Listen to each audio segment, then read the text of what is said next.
सबसे पहले तो मैं पूरे देशवासियों का बहुत बहुत धन्यवाद कहना चाहती हूँ। आप मीडिया पर्सन्स का भी, क्योंकि आप लोग ही हम लोगों को इतना through out the journey wrestling में आपने सपोर्ट किया है। तो मैं उम्मीद करती हूँ कि मैं आपकी उम्मीदों पे खरा उतरूँ बिल्कुल। और कांग्रेस पार्टी का मैं बहुत बहुत धन्यवाद करती हूँ, क्योंकि जब बोलते हैं ना कि बुरे टाइम में पता लगता है कि अपना कौन है। जब हम रोड पे घसीटे जा रहे थे तो छोड़ के बीजेपी को, देश में जितनी भी पार्टियां हैं वो हमारे साथ में थी, हमारे दर्द को समझ पा रही थी, हमारे आंसुओं को समझ पा रही थी। मैं बहुत प्राउड फील कर रही हूँ कि मैं एक ऐसी पार्टी में, एक ऐसी विचारधारा में हूँ जो महिलाओं के साथ हो रहा अन्याय और उनके साथ बुरे बर्ताव के खिलाफ खड़ी है। वो लड़ाई लड़ने के तैयार है, सड़क से लेकर संसद तक। और मैं विश्वास दिलाती हूँ पूरे देशवासियों को कि जो मेहनत, जो लगन से हमने रेसलिंग में काम किया है, हम चाहते हैं कि देश के हर एक नागरिक को जो दर्द, जो तकलीफ़ हमने झेली है, खासकर महिलाओं के लिए, हर एक उस महिला के साथ में हम खड़े हैं जो अपने आप को लाचार, अपने आप को बेबस समझती है। रेसलिंग में मैंने पूरा कोशिश किया कि मैं जितनी भी महिलाओं को, छोटी बच्चियों को इंस्पायर कर सकती हूँ। मैं चाहती तो मैं जंतर मंतर पे रेसलिंग छोड़ सकती थी, और सभी लोग भी मान रहे थे, पूरा देश इस चीज़ पर विश्वास कर रहा था, क्योंकि बीजेपी आईटी सेल ने उस चीज़ को साबित करने की कोशिश की थी कि हम चले हुए कारतूस हैं, हम ख़त्म हो गए हैं, हम पॉलिटिक्स कर रहे हैं। उन्होंने बोला मैं नेशनल नहीं खेलना चाहती, मैंने नेशनल चैम्पियनशिप खेला। उन्होंने बोला ये ट्रायल्स दे के नहीं जाना चाहते, मैंने ट्रायल्स भी दिया।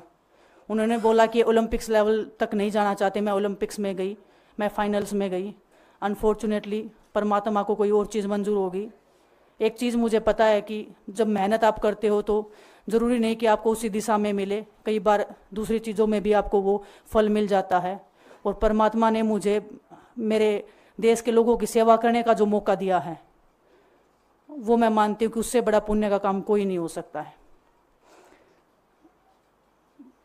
मेरे लिए बहुत प्राउड की बात है। एक मैं नई पारी की शुरुआत कर रही हूँ आज से। मैं चाहती हूँ कि जो हमने फेस किया एज ए खिलाड़ी होने के नाते, उन सब खिलाड़ियों को वो चीज़ ना फेस करनी पड़े। हम उनकी लड़ाई में साथ हैं। शायद उनको आज हिम्मत मिले कि जो पार्टियां पावर में रहती हैं शायद वो साथ में नहीं खड़ी हों, लेकिन उनके बहन भाई हैं जो उनके साथ में खड़े हैं। और उन्हें पता है स्पोर्ट्स में कितना गलत होता आया है, नहीं बोल पाते हैं खिलाड़ी।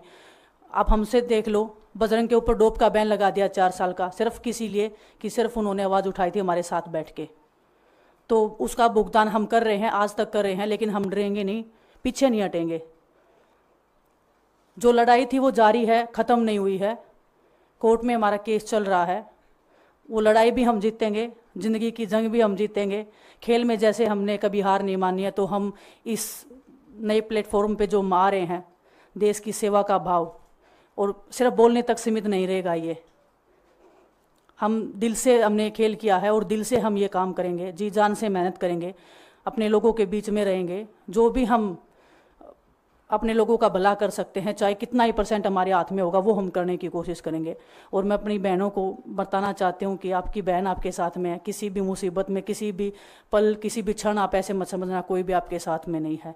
जब कोई नहीं खड़ा होगा तो मैं आपके साथ में ज़रूर खड़ी रहूँगी, कांग्रेस पार्टी आपके साथ में ज़रूर खड़ी रहेगी। ये हमने फील किया था, और मैं वादे से कह सकती हूँ, दावे से कह सकती हूँ कि बिल्कुल आपके साथ भी खड़े रहेंगे। बहुत बहुत धन्यवाद आप सबका।